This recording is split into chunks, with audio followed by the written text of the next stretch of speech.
Hello and welcome everybody to UPSC mindset with Veer. साथियों, आज का दिन यूपीएससी फ्रेटर्निटी के लिए और कम्युनिटी के लिए और सबसे ज्यादा एस्पिरेंट्स के लिए बहुत ही अवेटेड दिन है, क्योंकि ऐसा है कि आज के दिन पे यूपीएससी शाम से पहले पहले शायद यूपीएससी का प्रीलिम्स 2025 का रिजल्ट अनाउंस कर सकता है। और ये चीज हमें बहुत पहले से ही पता थी कि 25 मई को जब यूपीएससी ने प्रीलिम्स का पेपर लिया, सो जनरली 15 दिनों के अंदर यूपीएससी प्रीलिम्स के रिजल्ट को डिक्लेयर कर देता है, अनाउंस कर देता है। और ये कोई हवे में बातें नहीं है, ये प्रीवियस ईयर्स के बेसिस के ऊपर ही ये ट्रेंड समझा जाता है, क्योंकि यूपीएससी का जो मैकेनिज्म है प्रीलिम्स के पेपर को करेक्ट करने का, वो इतना फास्ट होता है कि वो 15 दिनों के अंदर अंदर लगभग 7 से 10 लाख जो पेपर्स है उसको वो करेक्ट कर लेते हैं। एंड आज के दिन पे शायद तक यूपीएससी शाम से पहले रिजल्ट अनाउंस कर सकता है, जिसके अंदर वो 14 to 15,000 बच्चों के नाम अनाउंस करेगा जो मेंस लिखेंगे। ठीक है, in the September October month वो मेंस लिखेंगे 2025 का। अब ये जो चीज है वो हम क्यों बोल रहे हैं, क्योंकि यूपीएससी का अगर आप देखोगे कि 2020 में 19 डेज का अंदर उन्होंने किया था। और साथियों ये भी है कि वो जब अनाउंस करेंगे इस रिजल्ट को तो उसका कट ऑफ जनरली क्या रहेगा उसके भी बारे में हम अभी बात करेंगे, बट सबसे पहले ये डेट का देख लेते हैं कि क्या है।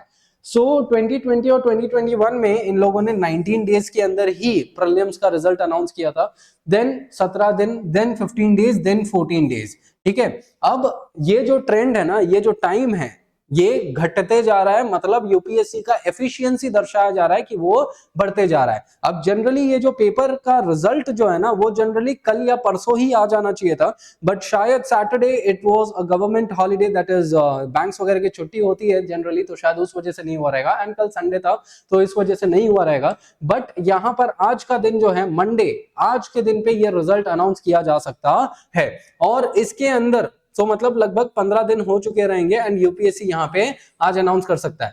अब डिले शायद इसके लिए भी हुआ होगा 15 दिन तक, क्योंकि यहाँ पे एक तो हमने वो हॉलीडेज वाला देख लिया, दूसरा यहाँ पर ये हो सकता है कि जो इस साल के क्वेश्चंस के ऊपर जो कंट्रोवर्सीज उभर के आए हैं, ठीक है, वो उसकी वजह से शायद यूपीएससी को आंसर की बनाने में थोड़ा समय लगा होगा। क्योंकि इतिहास के अंदर भी हमने क्वेश्चंस की कंट्रोवर्सी देखी, जिसके ऊपर मैंने वीडियो भी एक बनाया था कि क्या वो क्वेश्चंस कैंसिल होंगे कि जनरली कैसे होंगे। सो वो एक मुद्दा है जिसकी वजह से शायद डिले हो सकता होगा, but today my dear friends you can expect the result. अब यहां पर दूसरा एक चीज ये है कि यूपीएससी का कट ऑफ जनरली कितना होगा इस पर्टिकुलर रिजल्ट में।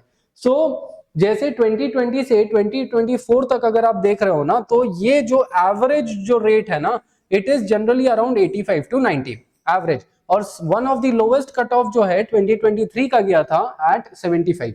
अब इस साल के पेपर की जब हम बात कर रहे हैं 2025 के प्रीलिम्स के पेपर की यूपीएससी की, तो उसमें जनरली सीसैट को एक बहुत बड़ा एलिमिनेटर समझा गया। अब क्योंकि यूपीएससी को 14 से 15,000 बच्चे लेने ही है, या 13 से 15,000 जो भी रहेंगे अकॉर्डिंग टू द इनटू 15 आप कर लीजिए जितने भी सीट्स हैं, तो उतने बच्चे लेने हैं। और अगर सीसैट में अगर बच्चों के पेपर्स क्लियर नहीं हो रहे तो UPSC will have to bring the cut off down, क्योंकि सीसा उतने बच्चे तो उनको लेने ही हैं। तो अगर सीसेट वाले नहीं क्लियर कर पा रहे हैं तो उतने कट ऑफ वो नीचे लेके जाएंगे। तो शायद इस साल का अनुमानित लेवल है कि 85, जनरली 83 से लेके 87 के बीच में अगेन कट ऑफ हो सकता है।